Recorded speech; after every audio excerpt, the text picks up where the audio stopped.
I'm Jeff Cornwall, and this is the Entrepreneurial Mind. Today, my guest is Derrick Morse with Mantra Brewing. We'll be back to talk with him after this.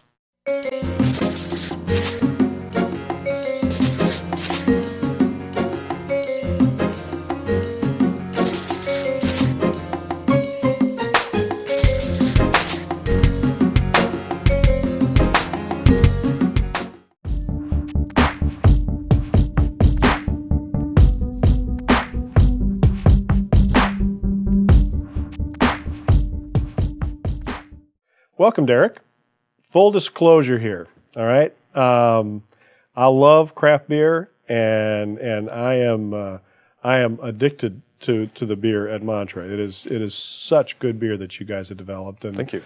I'm so happy to have you here. Plus, it's 5 minutes from my house, which even makes it more dangerous, I think. So, but you guys have done a marvelous job. So let's talk about your whole startup process, because you've been a brewer for a long time. Yes. And as I understand it, you've always kind of in the back of your mind wanted to do your own brewery. Talk about that. I think that every brewer wants to be their own brewmaster, the owner of a brewery, but they don't realize the scope that is required to do that. I started in the beer industry at Twisted Pine Brewing Company, just being a keg washer, and I was in the tech industry. I was downsized in 2008 and realized that my prospects of staying a marketing director for a software company were going to be slim to none. Right. So I took a position in the beer industry and made significantly less amount of money. I think watching kegs would be probably at the bottom of the barrel, so to speak. Yes, bottom of the barrel is a fun way of putting it.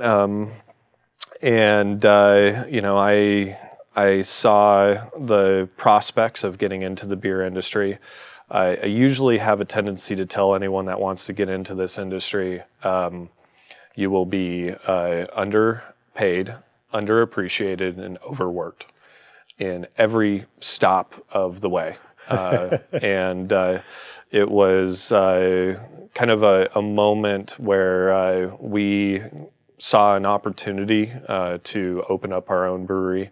And of course, my wife and I have been talking about it for a long time. And I assume you've been developing some plans and done financial forecasts and kind of envisioned what this would all look like. Correct. And so you basically had kind of a plan, at least a rough rudimentary business plan in place. Correct. We had a pro forma that we had been slowly building up, going to trade shows, talking to vendors for tanks and bottling units and things along those lines. And so I always kind of knew how much it was going to take to actually start my own company.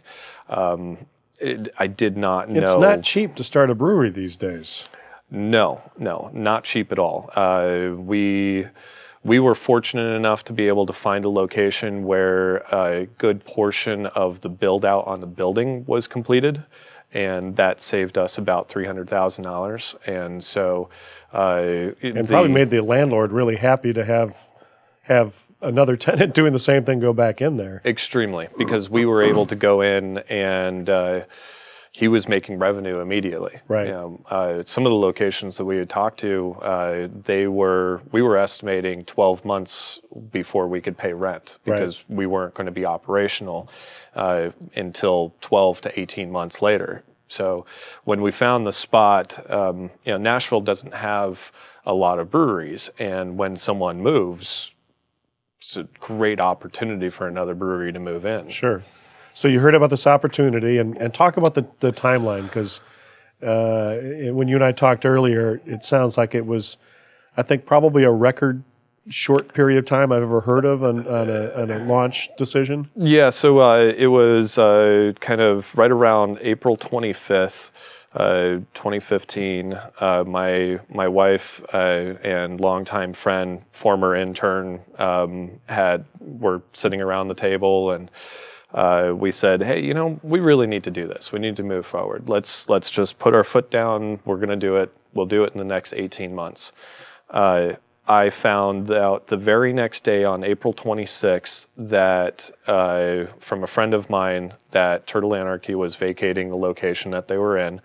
They were originally planning on keeping the location, but because they were leaving, I got in contact with the owner of Turtle Anarchy and said, please give me the landlord's phone number. So we made an appointment. We saw the location on April 27th. I put a letter of intent on the space. And then But wait, you didn't have financing lined up at this point, did you? Zero financing. Okay. It's not particularly the best way of doing it. That's all right. It worked.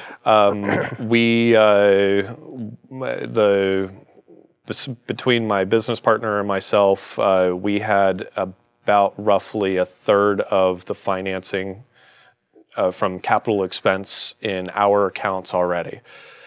I have been approached by any number of capital investors over the years, the last 7 years I've been in the industry, saying, we want to start a brewery. Right. I would give them, this is how much it's going to start, and they would either fizzle away in one phase or another. So Right. I've kind of gone through this before.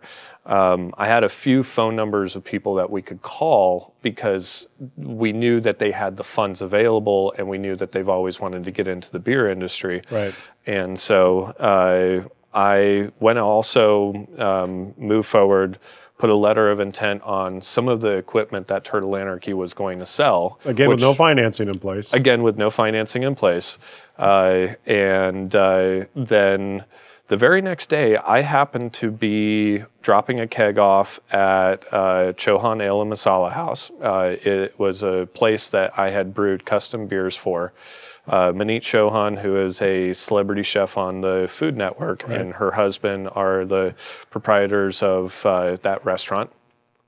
And he cornered me and said, how happy are you at your current place? And I said, well, between you, me, and the fence post, I am going to be moving on, and I hope that I can keep you on with me. I would still continue to like to brew beer for you, but I'm not going to have any product for 6 to 8 months. That's how long it's going to be for me to have my brewery operational.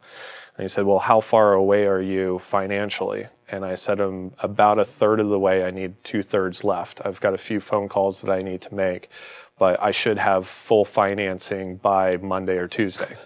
This was Thursday. Right, right. He said, we've always wanted to get into the beer industry, and we would like to be in the beer industry. And I said, that's fine, but how far away are you from making that and pulling that trigger? And he said, we wanted to do it like yesterday. So I gave him the dollar figure that we needed. He said, Which was the 2/3 that you were short. the 2/3 that we were short.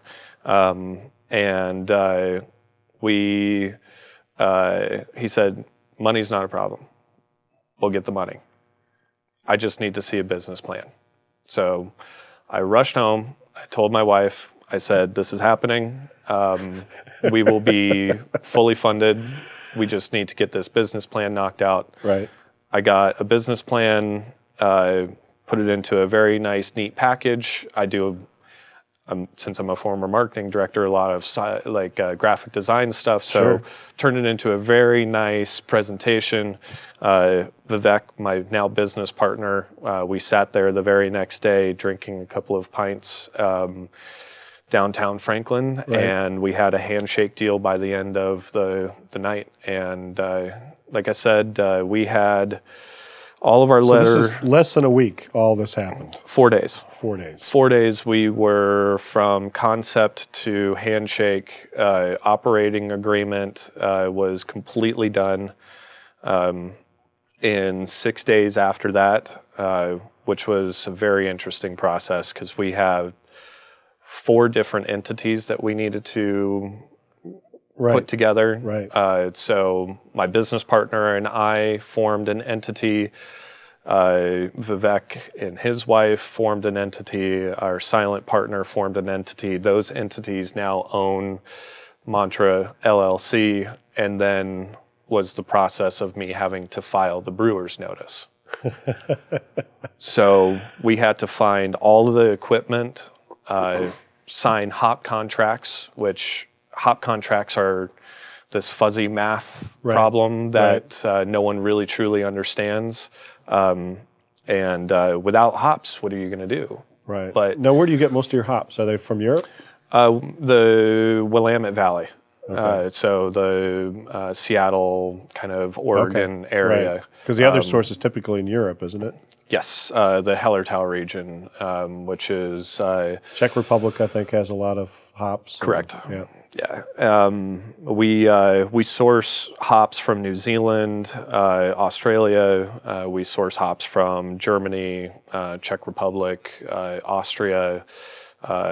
We are even going to start sourcing local hops, and so some fun little local hop varietals that we'll start messing around with. But yeah, that was getting a hold of hops because they are pre-sold 2 years in advance is very difficult, because now you have to buy it on the open market, and buying it on the spot market means that you have to find someone who doesn't need it. Right. So it's a commodity, and now we're, as brewers, commodity traders, and it's one of the most ridiculous things to be caught in. It has an impact on the margin, though, doesn't it? Absolutely. When you have to buy a hop varietal at $22 per pound, per pound, and I have to use over 200 pounds in some batches, versus if I buy it on a contract and I've contracted it for $16 per pound. Right. Now my margin is, I have to continue price point, so price to customer. The price to customer sees it as the best return on investment. Right. So, with package design, recipe design, I mean, we put saffron in one of our beers, which is my favorite of your beers, by the way. Thank you. But when we first brewed it, saffron was $250 an ounce, and we put 6 ounces of saffron per batch into our beer. Good Lord. So we quickly have liquid become gold. Liquid gold. We have quickly become one of the largest importers of saffron in the state of Tennessee. Well, Derrick, we are out of time, but I have really enjoyed chatting with you about this. And as I said, I enjoy your beer often, and Thank you. I'm so impressed with what you guys are doing. Thank you.